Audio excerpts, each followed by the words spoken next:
Hello and welcome to my channel. Today I'm going to be doing a book review of The Grapes of Wrath by John Steinbeck.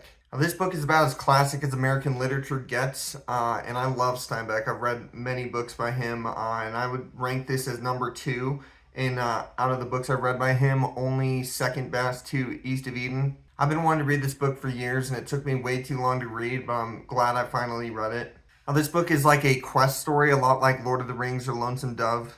Follows the Joad family as they trek from Oklahoma to California during the Great Depression, and they're in search of work. They pretty much just have a little bit of cash, their vehicle, the clothes on their backs, and each other. The story's a very slow burn, but I was really sad when it ended at the same time. Characters were memorable. The whole Joad family and their dynamic and chemistry was memorable. The plot was slow yet satisfying, and as usual, Steinbeck's writing was very eloquent.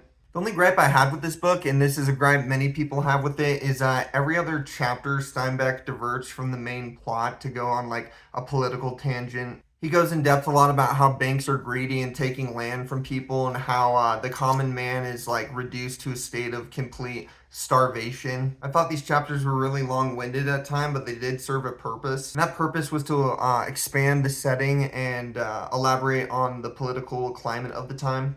I'm going to read a quote from chapter 19 that pretty much sums up the Great Depression. For every manload to lift, 5 pairs of arms extended to lift it. For every stomach full of food available, 5 mouths open.